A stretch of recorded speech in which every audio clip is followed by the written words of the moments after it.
Electricast. Cars say a lot about who we are. It represents freedom for a lot of people. This season on Drive, I'm going to talk to all sorts of different people. I looked at car names. Yes. And yes. I found all the car names that have science or astronomically it's inspired. Crazy. It's huge. It is. Yes, I happen to be CEO of Ford Motor Company. For me, it's all about cars, movement, and our mutual passion for things that get us around. This is Drive, and I'm Jim Farley. This episode is brought to you by Paramount Plus. Ewan McGregor stars as Count Alexander Rostov in A Gentleman in Moscow, the new limited series based on the best-selling novel. Stream it on March 29th with the Paramount Plus with Showtime plan. Visit ParamountPlus.com to try it free. Hold on to your butts. We are changing the course of history as we see it. That is what Western demands. Now, this affects Iris. Iris, where are you? What you feel only matters to you. I do not entertain hypotheticals. The world as it is vexing enough. Iris, I have a tip for you. Don't take drugs! Or whatever movies with Wesley and Iris. What up, and welcome to Or Whatever Movies. I'm your co-host Iris, and I'm here with my older brother. Totally from Wesley, and that is our discussion of 2013's Brad Pitt's Sir Steve McQueen's 12 Years a Slave. Thank you for listening, and we'll see you next time. Notice I didn't venture a good from Iris. Why not? I don't know. You have your own mind. I'm not going to speak for you. Did you not notice my extremely low energy entering into this episode? Are you dreading it? I'm like, come on, Wes. We're going to go from leaving Las Vegas to 12 Years a Slave? Jeez. So I'm putting myself in the unenviable position of now defending myself for this movie because after leaving Las Vegas, I couldn't even get Kelly Ray to watch this one. Watching 12 Years a Slave is like, okay, this is real tragedy. Like, leaving Las Vegas is a pretty big bummer, but it's kind of like this white people privileged bummer. Have the money to drink yourself to death in like one of the most debaucherous, like, yes, glitteriest places in the world. Like, did Nicolas Cage's Benjamin really have it that bad? I guess not. It was all under his own terms, right? He wasn't oppressed by anyone except the dude in the bar that headbutted him. Right. And so talk about perseverance and having hope. I mean, Chiwetel Ejiofor, did I get that right? His Solomon Northup, I mean, wow. Talk about maintaining hope.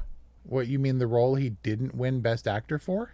Yeah, kind of a shame. And I know that Lupita Nyong'o, did I get that right? As far as I'm aware. Won. And I'm glad that Michael Fassbender didn't win. Not that his Ed Wood Epps performance didn't deserve it. It's just, it would have been really weird if Michael Fassbender won and Chiwetel Ejiofor didn't. Maybe. I guess that's a fair point. It's interesting because in order to process this movie in an I like this movie, I don't like this movie kind of way, you kind of have to look at it from a Hollywood perspective. We're talking about the actors. We're talking about performances and awards recognition, right? I mean, you kind of have to distance yourself because who likes the theme? And it's like enjoying watching Patsy get whipped in 12 Years a Slave. I think this movie is a great example of something that stands apart from the actual content of the story. Not that there's a tremendous amount about the making of this movie that's made headlines or whatever, but you have to distance yourself from it in such a way as to say this is a thing that's put there for enjoyment. Do you think it matters that most of the principals involved in this movie were British? Steve McQueen, Sir Steve McQueen, knighted this year, as a matter of fact, in early 2022. Lupita Nyong'o, Michael Fassbender, Chiwetel Ejiofor, even Benedict Cumberbatch. There were some Americans, but by and large, this story told of oppression and restriction of freedom for one Solomon Northup were all not American. Does there have to be legitimacy or accountability or do we have to be removed from that in order to move forward with an audacious picture like this? I don't think it's necessary to have that layer of removal. I think the question is, how does the fact that these are not Americans affect the performance? I mean, it seems like maybe the actors themselves needed that distance and that objectivity. I do think it's interesting to note, and I'm sure this is factually correct, that Brad Pitt's character, Brad Pitt, who is American, plays a Canadian. Bass. And it's a Canadian who kind of, is the white savior in this movie, so to speak. Yeah, the worst role in this movie, I think. Yeah, it really is the weakest in a lot of ways. And it's not surprising that Brad Pitt would want this kind of heroic role, but it's not the best performance.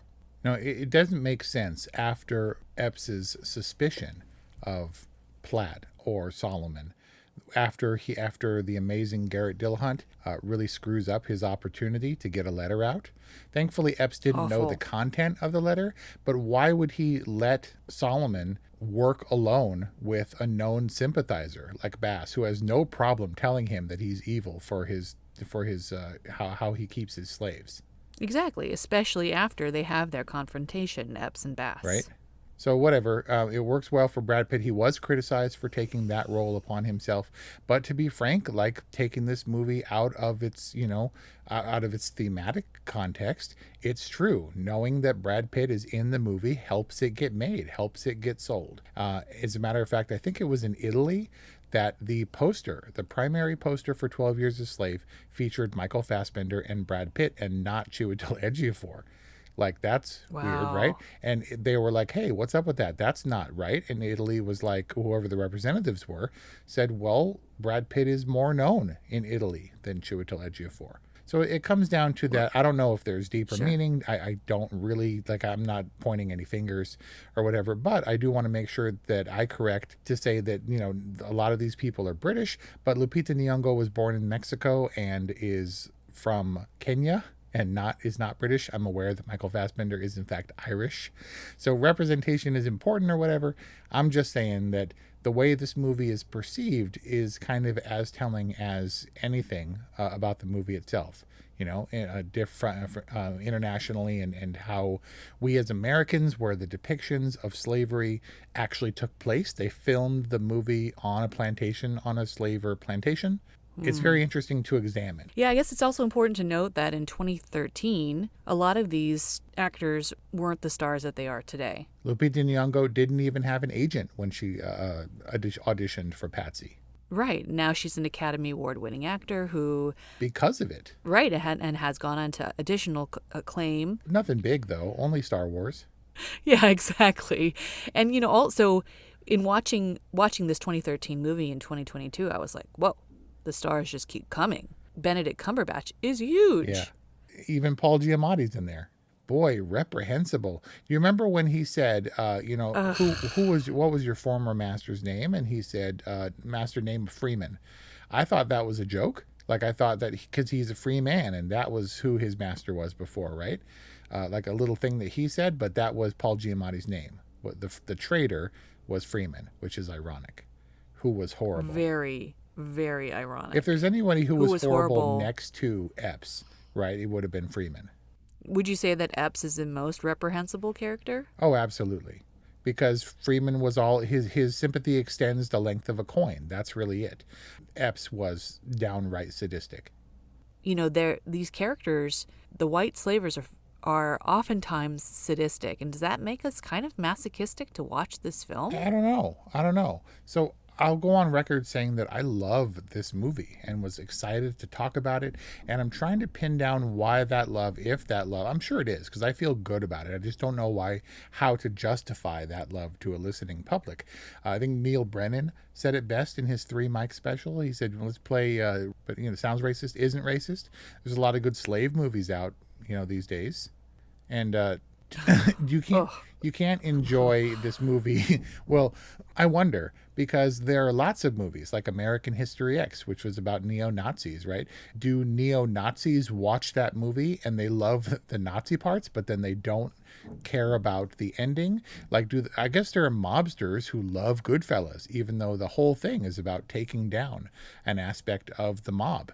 They love the mobster parts. Maybe neo-Nazis love the Nazi parts of American History X, and maybe racists love the Epps parts of 12 Years a Slave. Although I can't imagine a world where that's a thing. Does that contribute to sales? That's so bizarre to think. But it's very, very dark. And I think that it's risk-taking for good-looking white boy Brad Pitt from Thelma and Louise fame or whatever originally to hold an Oscar for his Plan B producing 12 Years a Slave. Like, this is risk-taking filmmaking. Even, it's by a black filmmaker, but he's British and maybe it's a lack of accountability in that respect. But to make this movie for Plan B to make Moonlight is saying these are amazing stories that we feel deserve to be told, has nothing whatsoever to do, I don't think. I mean, all movies are about money because you don't want to lose money in telling a good story, but it's a risk. A big risk, and one I think that's admirable, and just one in terms of enjoyment on, I think, a film watching level, as opposed to an emotionally engaging, satisfying experience. Not satisfying, but I was hugely satisfied when I saw this movie in theaters. And why is that? Because you were moved? I saw this before it was a thing. I'm actually kind of proud of that. I saw this movie and pinned it as the Best Picture almost right off the bat. So the story goes, 2013, our buddy Eric and I were in Telluride and saw this little nothing movie. And we went primarily because Dede Gardner, Jeremy Kleiner, Brad Pitt were going to be in a Q&A for a movie called 12 Years a Slave. Okay, let's go. And I was blown away in the theater. I had already seen Gravity. And Eric's like, well, Gravity's also a big contender. As a matter of fact, Gravity finished in a tie, which almost never happens, at the DGA Awards 2013 with 12 Years a Slave. Much like question of which of those would come out ahead as a Best Picture frontrunner, they were both nominated. And I was like, no way, 12 Years a Slave blows it away. And so we watched the movie and we're walking out of the Werner Herzog Theater at the south end of town, and I'm walking next to Steve McQueen and Dede Gardner and Jeremy Kleiner, having just heard them in the Q&A, and we're walking in the twilight, and I'm trying to muster the courage of saying, I'm a nothing producer, but I understand, I think, and respect and admire what you do, and I want to be a part of it. Like, not money or anything like that. Like, I just want to be a part of this world. And that was the time when I could have said it, before it won Best Picture and all this acclaim. And people ask me sometimes, so what's good coming out? And I'm like, oh, there's a movie called, you haven't heard of Avatar? It's going to change the way movies are made at the end of the year. And they're like, oh, okay, whatever. And I did the same thing here. Watch for a movie called 12 Years a Slave, because it's going to blow everybody away and it's going to win Best Picture.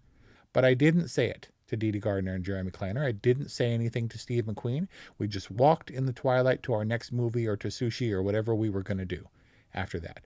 And I regret that. Is this like your great, this is your great regret? Yeah, there are a few of them, and I can point to them in my professional career in, I guess, the entertainment industry. And then they won Best Picture. And then a few years later, they won for Moonlight. And so in a way, I considered this my little gem that I knew about that nobody else seemed to know about, at least in terms of my absolute assurity that it would win Best Picture. But how were you sure?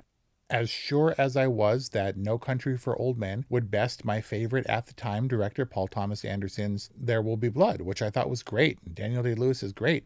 And the fact that those two, my favorite director and favorite actor combined, wouldn't win Best Picture over this Coen Brothers film, I thought was crazy, but absolutely certain. There's no way that There Will Be Blood is a better film than No Country for Old Men. There's no way that 12 Years a Slave, in my humble opinion, is a worse film than Gravity. And had Gravity won, it would have been kind of an injustice as far as I'm concerned. It's not something that hasn't happened at the Oscars before, but whatever. I was pretty assured and thus justified when it actually did happen. I was like, yeah, I called that. And it was with a quiet sense of pride, just in recognition of my ability to understand what they were trying to do, what its successes were, even what its failures were. I mean, they're going all out in the mud and screaming and crying and being terrible for the sake of art that was not meant to be enjoyed so much as it was to be admired and reveled in as a courageous act, I guess, in service of Solomon Northup. I do think it's kind of sweet that you believe in justice in Hollywood and that somehow the cream will rise to the top in terms of Oscars. It's kind of sweet, and I want to hold on to some aspect of that hope that it isn't entirely about favoritism, nepotism, and commercialism. No, but understand, please, that this is only for, like, do awards mean anything? Do they mean that they're the best movie? No. But Steve McQueen, who was a relatively small director before 12 Years a Slave, now has the ability, based on that, to get other projects made. Being awarded only means that they acknowledge that this is quality output, and that they will take a harder, closer look next time you want to fund something that may be risky and not necessarily, the most commercial thing. So let's talk about the film 12 Years a Slave. I have to say that the sadistic white slavers and their lackeys kind of started to blend together for me. Like, is Paul Dano really different from Paul Giamatti or Michael Fassbender? I mean, not necessarily, just in their application of power, right? It seems like Freeman, Paul Giamatti's character, knew what his power was. His was absolute. It was all about money, and he didn't care. They were, hey, jump and perform for this guy, run in place or whatever. It was gross. So he kept smacking them in the chest. Like, that started to bother me.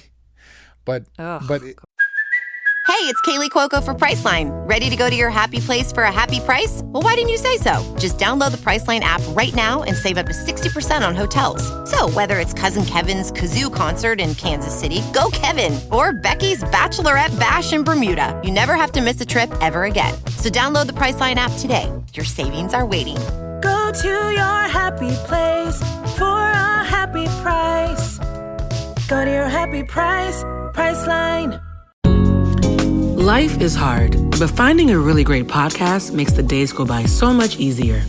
Hi, my name is Blue Telusma. I'm a writer, an emotional intelligence coach, and the host of Humanize with Blue Telusma, a podcast where we believe that when you humanize everyone in the room, a great conversation is almost guaranteed.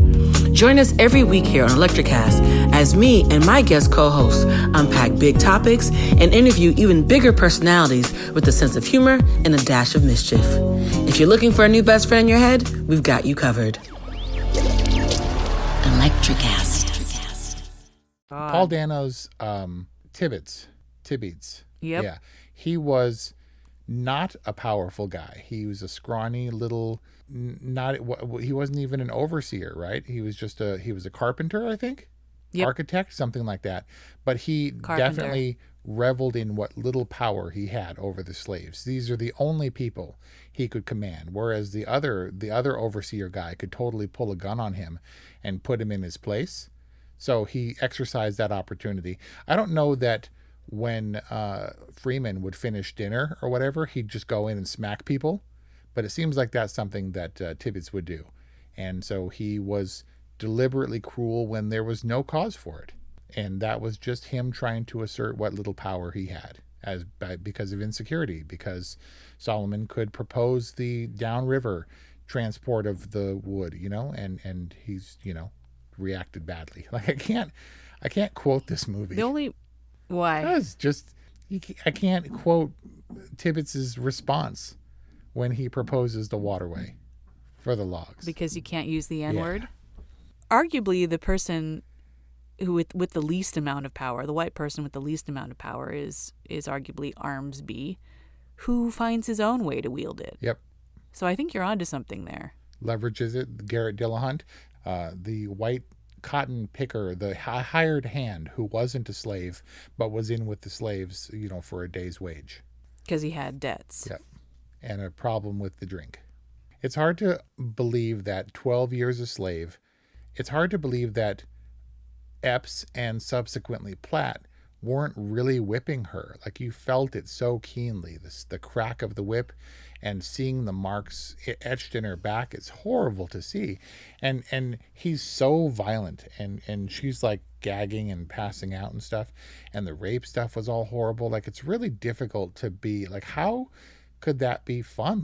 Lupita Nyong'o in her Oscar speech said this was the joy of my life. It's like, really? But taking this back to a filmmaking perspective, I mean, it's one of the rawest, grittiest scenes ever, and it's horrifying to watch.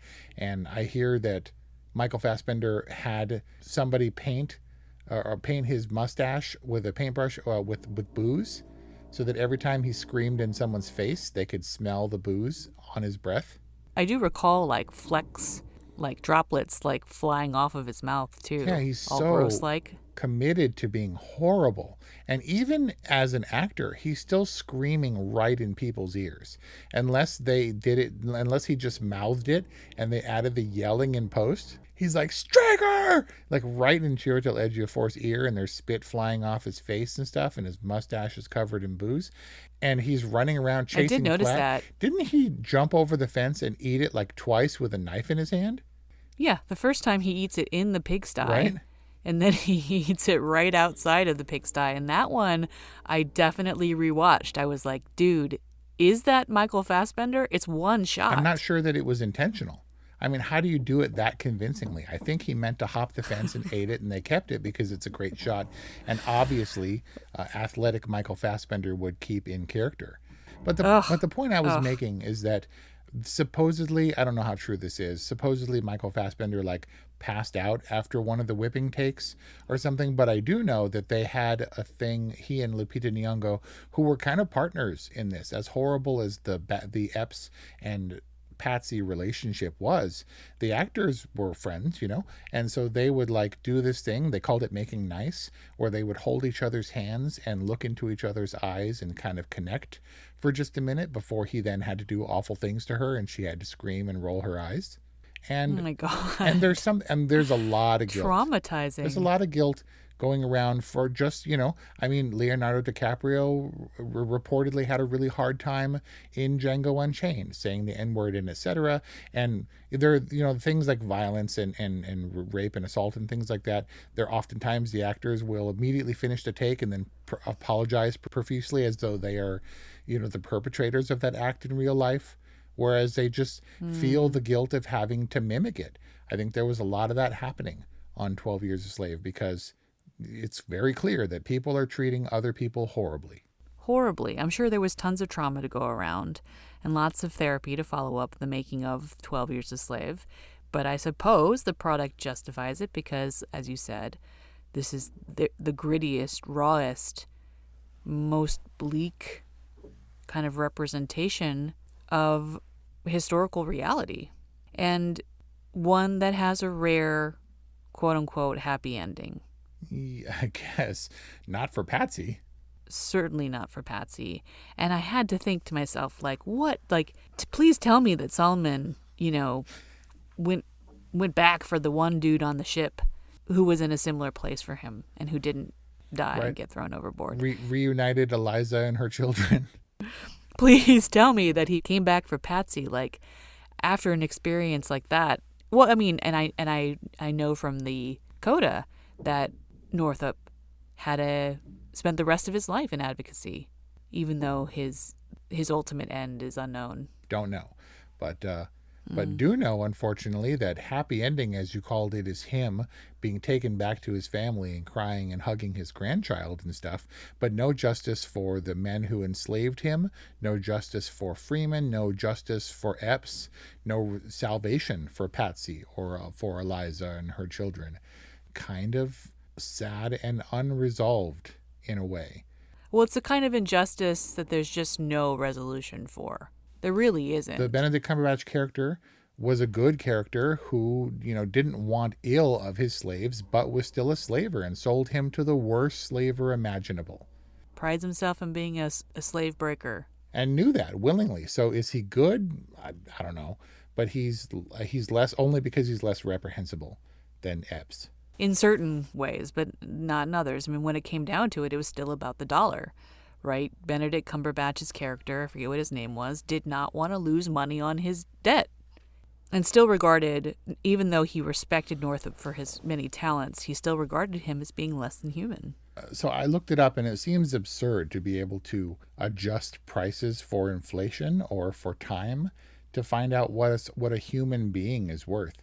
But the indications point to the idea that the debt that Master Ford, over which he transferred ownership of Platt to Epps, was what, $800? No, he bought him for $1,000 and Eliza for $800, and that equates to somewhere between $27,000 and $30,000, which obviously in modern days is, as a price, not inconsiderable, but because they were traded as commodities. Like, it's terrible and all that. But also, if there's no way to justify it in a modern context. He says, surely you understand. Never said anything like, I swear to you that your debt will be repaid in full or anything if you just let me send a letter. But still, he said, I cannot hear that. I cannot hear what you're telling me, regardless of its veracity, because he had a debt. And it was a considerable debt that he transferred to Edwin Epps. But is there a world where his character was wrong for saying, just because you have a story doesn't mean I'm going to be out 30 grand? I don't know. See, I guess it's difficult. It's difficult because there's a very American notion of like, you got to pull yourself up by your bootstraps and help yourself, but not in the instance of someone who has no options.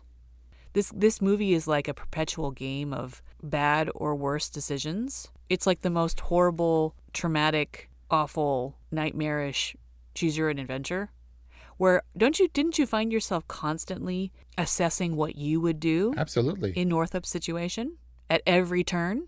Yeah, question what he should have said, whether he could appeal to Mistress Epps and say, she's like, basically asked him if he was educated, and he said a word here or there, and she's like, well, never mind, because you're here to work. Any more will earn you 100 lashes. Could just say, Yep. I don't belong here. And he might have gotten whipped just for the audacity of contradicting his mistress or whatever. It's hard to know because it's strategy, but he only has so many moves. And any one of them could result in death. And thus the advice was true. Keep your head down. That is the only way to survive. The more you talk, the more you're going to get hurt and possibly dead. You know that tree where they hanged those dudes in the film was an actual hanging tree surrounded by the graves of slaves? Oh my God. It's real. What I'm saying is, from a movie making perspective, it's amazing to I don't know. It's hard to explain. The sort of pounding, pulsing, clacking score that's so harrowing. And then counterposed with the incredibly prolonged silent moments. Yeah. Like, I think in contrast with that, what you're talking about, I think the most profound moments were in silence, namely when Northup is dangling from the tree, like trying to and tiptoeing in the mud, which you feel like is going to give out on him at any moment. And then, of course, the moment after he's exposed himself to Bass, and in that kind of inexplicable quiet moment where he spikes the camera and you're like, whoa. You're so with it for a moment. From a non-filmmaking perspective, as an audience member, are you even aware that he's breaking the fourth wall in that moment? Because that seems like a very weird shot, right? Where it's just him for like a full minute and his eyes pan across the screen, lands on us, and then moves away. And it's almost as though we're so much in his head. We so much understand what that troubled grimace means that it passes us by, the technicality of that shot.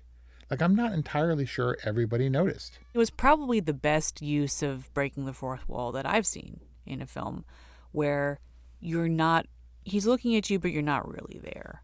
It's not about us. It's entirely about him and giving us that maybe extra angle of insight into his mind.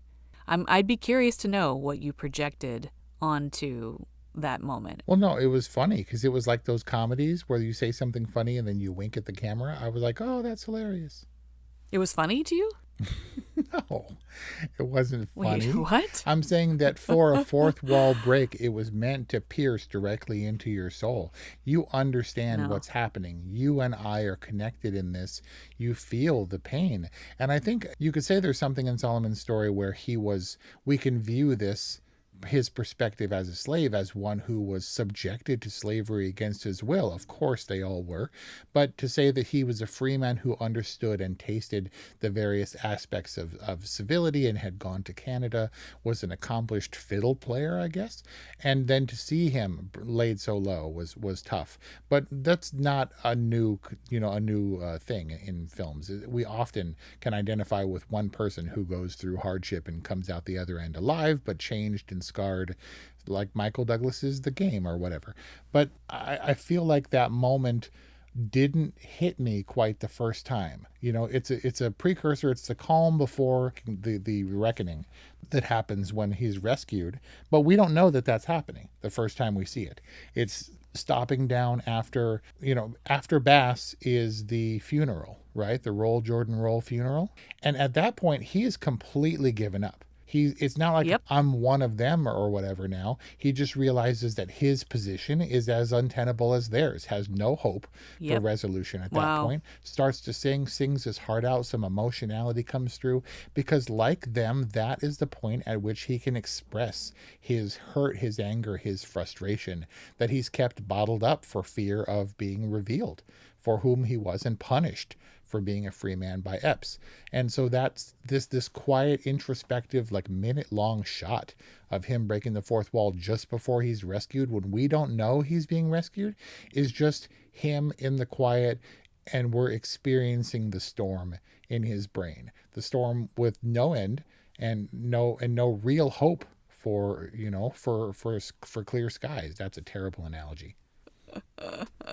No, it was not so bad. Not only is it a testament to Chiwetel Ejiofor's performance, you know, I think that minute might have been as valuable as Anne Hathaway's minute where she won the Oscar. Like, he should have won the Oscar for that moment. He wasn't even crying or choking or anything. He was just looking around. I can do that, but it's built upon so much more of his performance for over 2 hours in almost every scene. Right, which is why I was going to say it's also such a testament to the filmmakers and specifically to Sir Steve McQueen, because the movie is masterfully paced to keep us from completely burning out. These little micro scenes that he bakes in that almost work as interstitials are so powerful and are really important in terms of pacing and amazing moments of quiet that kind of break up the otherwise awful chaos and trauma of what the Northup character experiences. So we know your rating is totally. Is there anything you'd like to add to that? If there was one word to describe 12 Years a Slave, probably powerful would be it. I was gut punched on this level thematically, artistically, creatively, technically. This movie really carries you along, like you said, and you have these breathing moments, but it's labored, heavy breathing because we don't know where we're going. This is my kind of movie wherein I go in skeptical, maybe even a little bit concerned, and come out with a private sense of elation. Like, it's miraculous that these things are possible. And it may not be for everybody, but I can see the skill, talent, the dedication in execution. And it's something that I find hugely admirable and worthy of distinction and accolades and awards in a way that I guess a more conventional, typical moviegoer might not think is the best movie or the one that deserves to win because it's horrible, because it's hard to watch. But sometimes that horror is necessary and the risk is worth taking. Risk has been a theme in this discussion, and I'd add to it bravery, care, and commitment on behalf of the filmmakers are what really make 12 Years a Slave special. And I'm happy that it was recognized in 2013 and available for us to review and discuss today. Available on HBO Max.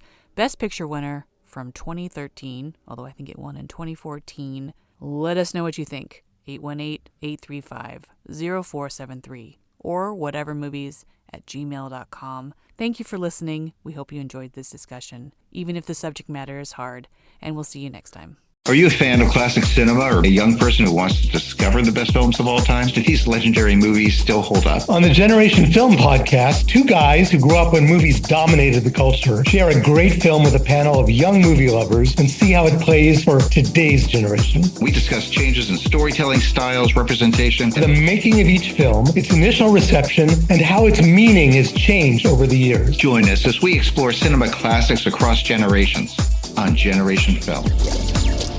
Electricast. Today is working for me. Do you believe that for yourself? Hey, I'm Pastor Julie, and I want to empower you through encouragement. Inviting you to my podcast, Big Truth Encouragement, where I unpack living a faith-filled life. I created my podcast for the ladies, but gentlemen, you'll gain something too. So I invite you to listen to Big Truth Encouragement on Electricast and any platform where you listen to your podcast. Electricast. Electricast.